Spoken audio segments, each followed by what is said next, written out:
আসসালামু আলাইকুম ভিউয়ার্স, কি অবস্থা সবার? আশা করছি সবাই ভালো আছেন। এই ভিডিওতে আমি দেখাবো কিভাবে ইমেল অ্যাকাউন্ট তৈরি করবেন cPanel থেকে, আপনার হোস্টিং থেকে, যেমন support@savspanel.top এরকম ইমেল। তো এর জন্য প্রথমে আপনার cPanel লগ ইন করতে হবে। লগ ইন করার পরে এই ইমেল অ্যাকাউন্টস যেই লেখাটা আছে এখানে ক্লিক করে দিবেন। ক্লিক করে দেওয়ার পরে এখানে ক্রিয়েট বাটন দেখতে পাচ্ছেন, ক্রিয়েট বাটনে ক্লিক করে দিবেন। এরপরে আপনি যে নাম চাচ্ছেন, যেমন support@savspanel.top বা no reply এরকম, তো সাপোর্ট লিখে দিলাম, সাপোর্ট তারপরে @savspanel.top এরকম লেখা আসবে। এরপরে পাসওয়ার্ড জেনারেট করতেছি আমি জেনারেট করে নিলাম, আর এই পাসওয়ার্ডটা আমি কপি করে নিলাম পরবর্তীতে আমার ব্যবহারের জন্য। এরপরে ক্রিয়েট বাটনে ক্লিক করলাম। ক্লিক করলে ইমেলটা তৈরি হয়ে গেল, এই যে support@savspanel.top। তো এখন আমি এটা চেক করার জন্য চেক ইমেইলে যাব।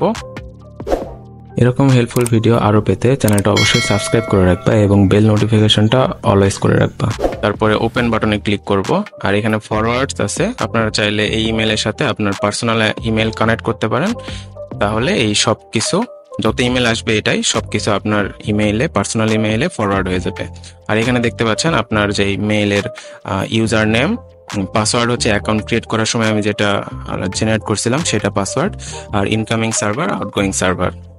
ঠিক আছে, এইভাবে ক্রিয়েট করতে হয়। এই এসএমটিপি সার্ভারটা যদি আপনি আপনার এসএমএম প্যানেল ওয়েবসাইটে সেট আপ করতে চান, তাহলে আপনারা আমাদের ডেসক্রিপশনে দেখবেন যে সেই ভিডিও লিংক দেওয়া থাকবে, সেখানে ক্লিক করে আপনারা দেখে নিতে পারেন। আর আমি এখন দেখাবো কিভাবে আপনারা এটা টেস্ট করবেন, সার্ভারটা কাজ করতেছে কিনা। এর জন্য এই ওয়েবসাইটে চলে আসবেন gmas.co/smtp test।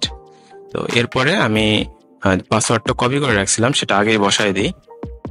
পাসওয়ার্ড বসালাম, এরপরে এখান থেকে দেখতে পাচ্ছেন আউটগোয়িং এর যে সার্ভার আছে এটা কপি করে নিলাম, নিয়ে এখানে এসএমটিপি সার্ভার যেটা আছে এখানে বসাই দিলাম।